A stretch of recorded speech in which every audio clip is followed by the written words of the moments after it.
বিসমিল্লাহির রহমানির রহিম। আসসালামু আলাইকুম প্রিয় দর্শক শ্রোতা, যে যেখান থেকে শুনছেন সকলকে ধন্যবাদ এবং শুভেচ্ছা।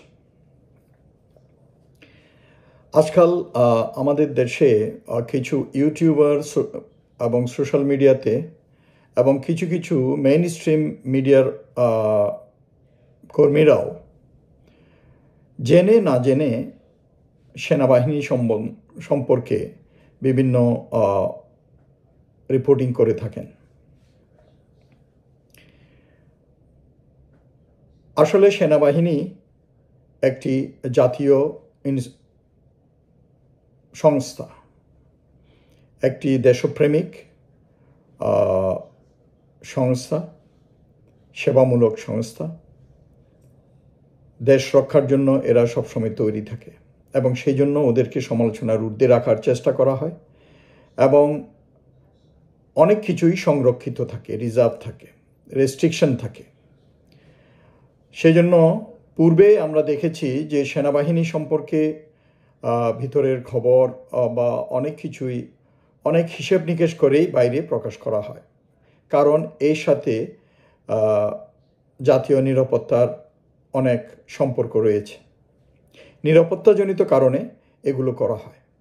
এটা শুধু বাংলাদেশে নয়, বিশ্বব্যাপী সব দেশেই করা হয়। কিন্তু অতি দুর্ভাগ্যের সাথে বলতে হয় যে আমাদের দেশে এই বাক স্বাধীনতার আসলে ওই যে একটা কথা আছে না, গরিবের পেটে ঘিস হয় না। কথাটা আমি এর জন্য বলছি যে আমাদের দেশের সাংবাদিকরা বা আমাদের কিছু লোক, তারা সেনাবাহিনীর সম্পর্কে কিছু একটা জানলে কারণ আজকাল আমরা একই দেশের লোক, এখানে কোনো বিদেশি সেনাবাহিনী না, এখানে কোনো প্রদেশ নাই, ছোট্ট একটি দেশ। একই পরিবার থেকে দেখা যাচ্ছে যে একজন রাজনীতিবিদ, একজন সেনাবাহিনীতে, আরেকজন সাংবাদিক বা বিভিন্ন পেশায় আছে।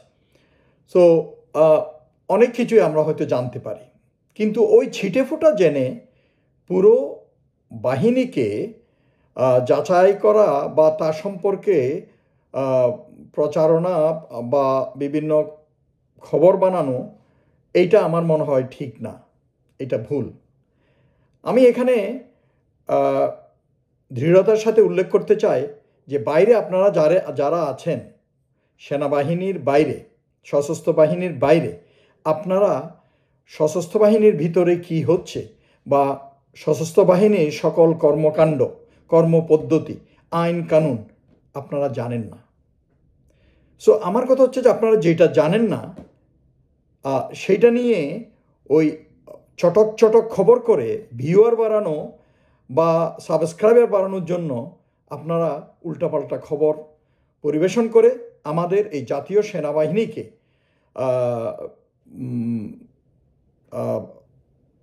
বেইজ্জত করবেন না, সমালোচনার পাত্র বানাবেন না এবং আমাদের জাতীয় সেনাবাহিনীর ভাবমূর্তি ক্ষুণ্ণ করবেন না। এই সেনাবাহিনী আপনাদেরই গর্ব। এই সেনাবাহিনী এই দেশের জন্মলগ্ন থেকে প্রতিটি ক্রান্তিকালে আপনাদের পাশে দাঁড়ায়, জনগণের পাশে দাঁড়ায়, দেশকে রক্ষার জন্য। আমাদের অনেক সীমাবদ্ধতা আছে আমাদের দেশে, আমাদের সশস্ত্র বাহিনীর অনেক সীমাবদ্ধতা আছে। এর মাঝেও তারা আপ্রাণভাবে চেষ্টা করে দেশের এবং মানুষের নিরাপত্তার জন্য এবং কল্যাণের জন্য। একটা বাস্কেটে, একটা ঝুড়িতে পচা আপেল থাকতেই পারে। আপনি যদি অনেকগুলো আপেল নেন, একটা দুইটা আপেল পচা থাকতেই পারে। কাজে আমি জিনিসটা বলছি এই জন্য, দুর্নীতিগ্রস্ত কিছু সদস্যের কারণে আপনারা সেনাবাহিনী এই সম্মানজনক এবং এই জাতীয় সংস্থাটাকে আপনারা সমালোচনার পাত্র হিসাবে কনসিডার করবেন না। এবং সেনাবাহিনী সংগঠন হিসাবে এটা কোনোদিন খারাপ ছিল না এবং খারাপ নয়, এবং এটা খারাপ হতে পারে না। ওখানে ব্যক্তি খারাপ হতে পারে তার কর্মের জন্য, কিন্তু সেনাবাহিনীতে যে আইন কানুন, কঠোর আইন কানুন, এটা আপনারাই জানেন, এগুলো দেখভাল করা হয়, এগুলো অ্যাডমিনিস্ট্রেট করা হয়। আপনারা যদি বলেন বিগত 15-16 বছরে শেখ হাসিনা এবং ভারত হয়তো আমাদের এই সেনাবাহিনীরই বলেন বা সশস্ত্র বাহিনীর বলেন এবং বিভিন্ন বিভাগে ওরা কিছু বেঈমান, গাদ্দার, দুর্নীতিগ্রস্তকে হয়তো ক্রয় করে নিয়েছিল, কিন্তু এই সংগঠনগুলো, এই সংস্থাগুলো খারাপ হতে পারে না। তো সেজন্য আমি বলবো, যারা মনে করেন এই সেনাবাহিনী সম্বন্ধে আপনারা জানেন না, ছিটে ফোটা জেনে আদা সত্য অসত্য খবর নিয়ে আপনারা অনুমান নির্ভর কারো প্রতি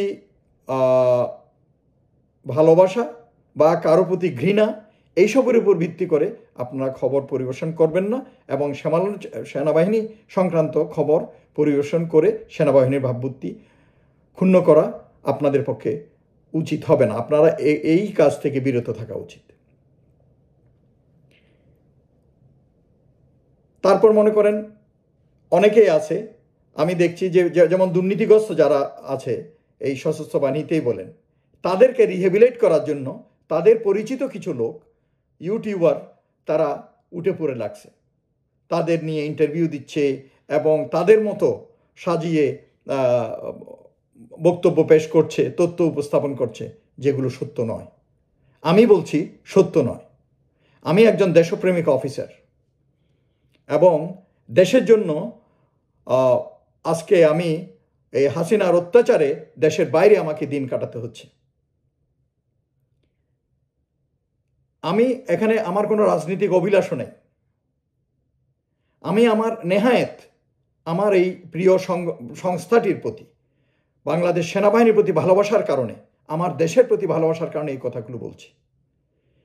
দেখেন, আমাদের সেনাবাহিনীকে এবং সেনাবাহিনীর ভাবমূর্তি ক্ষুণ্ণ করার জন্য কিন্তু আমাদের যারা শত্রু, আমাদের দেশের যারা শত্রু, তারা এটা আপ্রাণভাবে চেষ্টা করে যাবে যাতে এদের গ্রহণযোগ্যতা আমাদের জনগণের কাছে কমে আসে, যাতে দুর্যোগের মুহূর্তে, দুর্দিনে, দেশের ক্রান্তি লগ্নে এদেরকে জাতি সার্ভিস দিতে না পারে এবং এদেরকে ব্যবহার করতে না পারে। তো সেজন্য আপনারা ইউটিউবাররা বা মিডিয়ার লোকজন যারা আছেন, তারা ইচ্ছামতো বাক স্বাধীনতার কথা চিন্তা করে ইচ্ছামতো যা ইচ্ছা করেন না। আইন কানুন কিন্তু আছে, আইন কানুন আছে, কারণ সশস্ত্র বাহিনী এগুলো হচ্ছে নিরাপত্তা বাহিনী, এবং নিরাপত্তা বাহিনীর যে কোনো খবর নিয়ে টানাটানি করা এটা ঠিক না। কিছু দুর্নীতিগ্রস্ত ব্যক্তি থাকলে তাদের নামে আপনারা কমপ্লেন করুন, ওইটা প্রপার চ্যানেলে জানান, এটা বিচার হবে, প্রমাণ হবে, তদন্ত হবে, বিচার হবে, এবং হয়েছে। তো সেজন্য কয়টা আমলাকে জেলে পাঠানো হয়েছে আপনারা আমাকে বলেন। এই চুরি চামারি যে করে খালি চিল্লাপাল্লা করেন, কয়টা আমলার নাম না আপনারা রিপোর্টিং করছেন, কয়টা আমলাকে পানিশমেন্ট দেওয়া হয়েছে? আর আপনার সশস্ত্র বাহিনীতে যান, যারা দুর্নীতিগ্রস্ত এ ধরনের প্রমাণ হয়েছে, এর ভিতর থেকে অনেকেই, সেই আমি নিচের লেভেল থেকে শুরু করে উপরের লেভেল পর্যন্ত বলতেছি, শৃঙ্খলা ভঙ্গের দায়ে, প্রশাসনিক কারণে বা অন্যায় কারণে, দুর্নীতিগ্রস্ততার কারণে, মরাল নৈতিক স্খলনের জন্য, যে কোনো কারণে যখন এই আইন ভঙ্গ হয়েছে, সীমা লঙ্ঘন করছে, তাদের বিরুদ্ধে যথাযথ শাস্তিমূলক ব্যবস্থা নেওয়া হয়েছে, সেই সৈনিক থেকে শুরু করে উপরের লেভেল পর্যন্ত।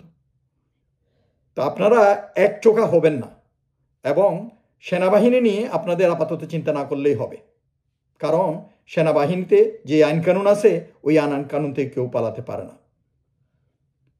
ওই শেখ হাসিনার মতো রাজনৈতিকভাবে যাদেরকে সে দুর্নীতিগ্রস্ত করে, ওইটা ভিন্ন কথা, আমি ওদের কথা বলছি না। আমি আপনাদের কাছে নিবেদন করছি যে সেনাবাহিনী নিয়ে অযথা অসত্য খবর, যা শোনা কথা, ভিত্তিহীন জিনিসপত্র নিয়ে আপনারা খবর বানাবেন না এবং এগুলো প্রকাশ করবেন না। এতে আমাদের সেনাবাহিনীর ভাবমূর্তি ক্ষুণ্ণ হয়। আমাদের দেশে সশস্ত্র বাহিনীতে যারা চাকরি করছে, সেনাবাহিনীতে যারা চাকরি করছে, তাদের মনোবল ক্ষুণ্ণ হয়। এদের আপনাদের দরকার। এই সেনাবাহিনী এই দেশকে রক্ষা করবে। কাজেই আপনাদের পাশাপাশি, জনগণের পাশাপাশি সেনাবাহিনী এই দেশের ক্রান্তিকালে রক্ষা করবে, রক্ষা করে আসছে। কাজে এই সেনাবাহিনীর সদস্যদের যদি মনোবল ঠিক না থাকে তাহলে দেশ ক্ষতিগ্রস্ত হবে। তো সেই জন্য আপনারা অযথা উল্টাপাল্টা কথাবার্তা বলে সেনাবাহিনীর ভাবমূর্তি ক্ষুণ্ণ যাতে না হয় সেদিকে সকল স্তরের জনগণ যাতে খেয়াল রাখে, এবং এই উল্টাপাল্টা সোশ্যাল মিডিয়ায় যারা রিপোর্টিং করে তাদেরকেও আপনারা শায়েস্তা করার জন্য আমি অনুরোধ করছি। একজন, যেমন আমি বলেই ফেলি, Pinaki Bhattacharya, I like him, আমি তার রিপোর্টিং শুনি, যদিও যে কর্নেল মুস্তাফিজ অলরেডি জিনিসটার উপর বলছে, বাট আমি আবার গুরুত্ব দিয়ে বলতেছি যে দেখেন, যেটা আপনি জানেন না ওয়ান সাইডেড শুনে বলা আপনার ঠিক না। কথা বুঝতে পারছেন? ইকবাল করিম 4 তারিখ এসে বক্তৃতা দিছে, কোন প্রেক্ষিতে বক্তৃতা দিছে আপনি জানেন? সেগুলোর ধারে কাছে নাই। সে সেফ প্লেয়ার, সে ধরি মাছ নাচুই পানি, সে যত সুযোগ সুবিধা ছিল ওইগুলো নিছে। Well, I know him well, I worked with him. আমি কোনোদিন বলি নাই, আজকে বলতেছি, কারণ আপনারা না জেনে বেশি লাফালাফি করেন। একজনকে একবারে তুলে দেন, আরেকজনকে একবার ধাপাস করে নিচে নামান। বাট আমার কথা হচ্ছে যে যেটা সত্য সেটা সত্যকে বলতে হবে। এখানে ডর ভয়ের কিছু নাই। কে কি ছিড়বে, হ্যাঁ, আই ডোন্ট কেয়ার। ইকবাল করিম গত 15-16 বছর যা ফায়দা লুটে সব ফায়দা লুটছে, আপনি জানেন। প্রাইভেট ইউনিভার্সিটির পারমিশন নিছে, তারপরে ওই যে আরেকটা পাওয়ারের প্ল্যান্টের পারমিশন নিছে। ওর প্লটটা কীভাবে নিছে ওইটা তদন্ত করে দেখেন। তো এই ধরনের আরও অনেক আছে, আমি এগুলোতে যেতে চাই না। আমি আমার ভাইয়ের সাথে ফাটাফাটি করতে, he was my brother in uniform. But আমার কথা হচ্ছে যে আপনারা ওই যেটা না তাকে বেশি করেন না, বেশি ফুলাইয়েন না। যেটা প্রাপ্য তাকে সেটা দেওয়ার চেষ্টা করেন। সে 4 তারিখ এসে বক্তৃতা দিছে, একজন সেনা প্রধানকে আইনা একটু জিনিসটাকে আর ইম্পর্টেন্স বাড়ানোর জন্য যারা এটা অর্গানাইজ করতেছিল ওইটা তারে গিয়ে রিকোয়েস্ট করছে, তারে প্রথম দিন গিয়ে রিকোয়েস্ট করছে, সে রাজি হয় নাই। সে বলছে আমার এখানে ওই বিপদের ভিতরে টানতেছো তোমরা, হ্যাঁ। তারপরে পরবর্তীতে রাত্রে যোগাযোগ করছে, আচ্ছা ঠিক আছে আসবো, হ্যাঁ, লিখিত বক্তব্য পড়ে শুনেছে। তো কি এমন হিরোইজম হয়েছে? সে তো জানে সে হাসিনার লোক, তার উপরে তেমন কিছু চড়া হবে না। হ্যাঁ, তারেক সিদ্দিকীর সাথে তার ফাটাফাটি ছিল, এটা আমরা জানি। তো আমার কথা হচ্ছে যে পিনাকি বাবু, আপনি খুব ভালো রিপোর্টিং করেন, খুব বস্তুনিষ্ঠ রিপোর্ট করেন মাঝে মাঝে। তো এই ধরনের মানে যেগুলো সত্য খবর নয়, অসত্য খবর, ধোঁয়াশা আছে, ওগুলো আপনি অ্যাভয়েড করেন, তাইলে আপনার ক্রেডিবিলিটিটা আরও ভালো হবে এবং আপনার ক্রেডিবিলিটি নষ্ট হবে না। তারপর মনে করেন আমাদের দেশে এই যে সেনা বিদ্বেষী কিছু লোক আছে, বিশেষ করে এই যে ইউনিভার্সিটির টিচার মিচারদের ভিতরে মুনতাসির মামুনের মতো লোক, মেজমা কামালের মতো লোক, তারপরে ওদিকে আছে ওই যে মুরগি কামাল শাহরিয়ার কবির, তারপরে যে বাম রাজনীতির রাশেদ খান মেনন। এরা আমরা দেখতেছি যুগ যুগ ধরে এই সেনা বিদ্বেষী বক্তব্য দিয়ে আসছে সবসময়। সেনাবাহিনী সব খেয়ে ফেললো, সেনাবাহিনী সব লুটফুট করে ফেললো, এই ধরনের বক্তব্য। সেনাবাহিনী কী ধরনের সার্ভিস দিচ্ছে এইটা কোনোদিন ওরা বলবে না। ইতিবাচক কোনো বক্তব্য দিতে আমি এদেরকে দেখিনি। সেনাবাহিনী কোনো ইতিবাচক কাজ করে না। আপনারাই বলেন, আপনারই তো ভাই, ছেলে, সন্তান, এরাই তো সেনাবাহিনীতে চাকরি করতেছে। আমরা তো অন্য কোনো গ্রহ থেকে আসি নাই, সেনাবাহিনী তো অন্য কোনো গ্রহ থেকে আসে নাই। তো কাজে আপনারাই বলেন সেনাবাহিনী কি করতেছে, কি কাজ করে। আপনাদের সন্তানরা তো চাকরি করতে, আপনারা তো জানেন এদের দুঃখ কষ্ট এবং এদের ত্যাগ তিতিক্ষার কথা। তো এই ধরনের কিছু দালাল, কেনা গোলাম, বিদেশি গোলাম আছে আমাদের দেশে। তারা আমাদের দেশের একটা সেনাবাহিনীর মতো একটা সংস্থাকে, একটা অর্গানাইজেশনকে, একটা ইনস্টিটিউশনকে এরা ভাবমূর্তি ক্ষুণ্ণ করার জন্য প্রথম থেকে কাজ করে আসতেছে। এরা জানে, বাট তবুও এরা করতেছে, কারণ এরা তো paid, they are in payroll of foreign organisation, বিদেশি গোয়েন্দা সংস্থার হয়ে এরা কাজ করছে। কিছুদিন আগে দেখলাম কানাডা থেকে, ওনার ইউটিউব আমি মাঝে মাঝে শুনি, আরে ভাই উনি একটা গ্রুপে দেখলাম সেনাবাহিনীকে ইচ্ছা মতো গালি দিতেছে, কোনো ক্লু নাই, জাস্ট ইচ্ছা মতো গালি দিতেছে। তো এগুলো দেখলেই বোঝা যায় যে মানে কিছু ঈর্ষান্বিত। কারণ সেনাবাহিনীর একজন অফিসার যা পারে আপনি প্রফেসর এটা পারবেন না, কারণ দুই বলয়ের লোক, ঠিক আছে? তাই বলে আপনারা মনে করেন না সেনাবাহিনীতে যে আছে এরা সবাই আনপর মানে ওই যে এটা বোধহয় উর্দুতে বলে, আমাদের সেনাবাহিনীতে চলেছে আনপর মানে ইল এডুকেটেড, নট এডুকেটেড, ইলিটারেট, অশিক্ষিত। নো, সেনাবাহিনীতে আপনি প্রত্যেক 5 জনের ভিতরে একজন MBA এবং PhD হোল্ডার পাবেন। এখন আমাদের সেনাবাহিনীর সদস্যরা এখন অনেক শিক্ষিত। এটা সেই ব্রিটিশ আমল নয়, এটা সেই পাকিস্তান আমল নয়, এটা 2024 সাল এবং এটা বাংলাদেশ। আমাদের বাংলাদেশের সেনাবাহিনীর সদস্যরা, আমাদের একটা সৈনিক গ্রাজুয়েট পাস, যদিও রিকোয়ারমেন্ট থাকে ইন্টারমিডিয়েট বা মেট্রিক পাস, বাট আমাদের একটা সৈনিকও আপনি গিয়ে দেখবেন he is a graduate, degree pass. তো কাজেই উল্টাপাল্টা ওই একচেটিয়া জেনারেলাইজ করেন না যে এরা অশিক্ষিত, এরা জানে না কিছু। সেনাবাহিনীর অফিসাররা যা জানে আপনারা অনেকেই অনেক কিছু জানেন না। আপনারা ক্লাস নিতে পারেন কিন্তু ভালো করে ইংলিশ বলতে পারেন না। আপনাদের ভিতরে এরকমও অনেকে আছে।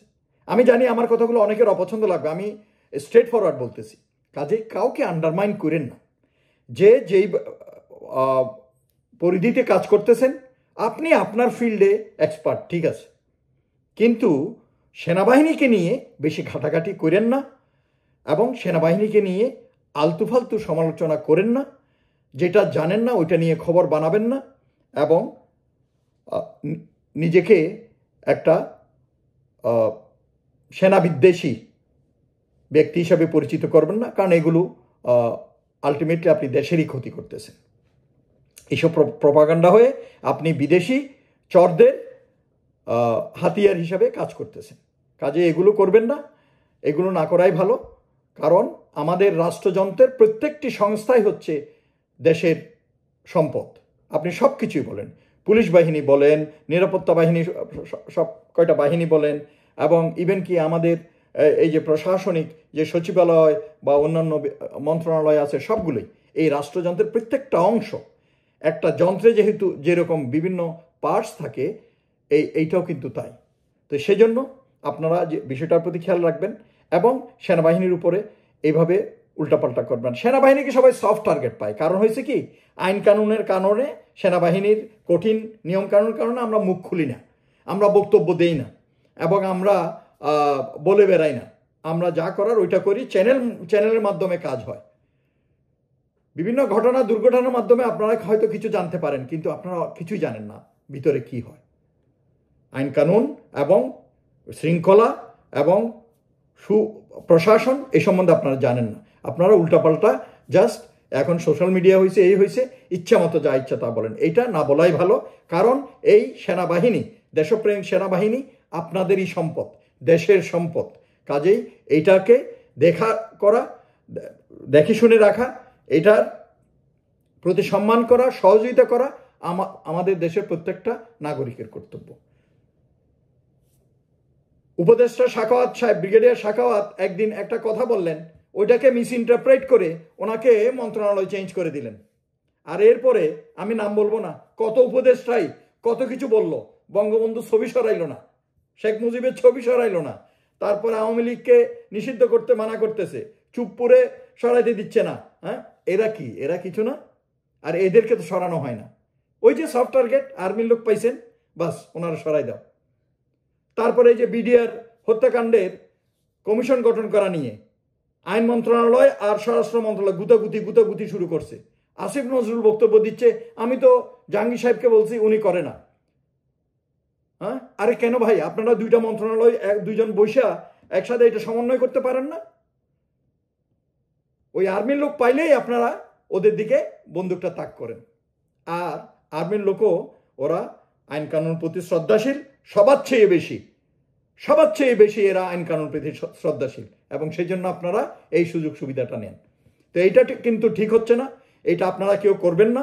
সেনাবাহিনী নিয়ে অযথা বিতর্কে সৃষ্টি করবেন না, সমালোচনা সৃষ্টি করবেন না, খবর বানাবেন না, এবং এটা আমাদের দেশের জন্য ক্ষতি। আমি ওই পয়েন্ট থেকে বলতেছি।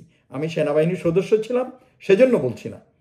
অবশ্যই আমার সেনাবাহিনীর প্রতি আমার ভালোবাসা আছে, দরদ আছে, একইভাবে আমার দেশের প্রতি আছে। এই সেনাবাহিনী দেশেরই একটি যন্ত্র। সেই জন্য আমি এদের যাতে ভাবমূর্তি ক্ষুণ্ণ না হয় সেই স্বার্থে আপনাদের সবাইকে অনুরোধ করছি, সেনাবাহিনী নিয়ে যাতে অযথা কেউ সমালোচনা এবং মিথ্যা খবর পরিবেশন না করে সেদিকে আপনারা খেয়াল রাখবেন। সকলে ভালো থাকুন। আসসালামু আলাইকুম।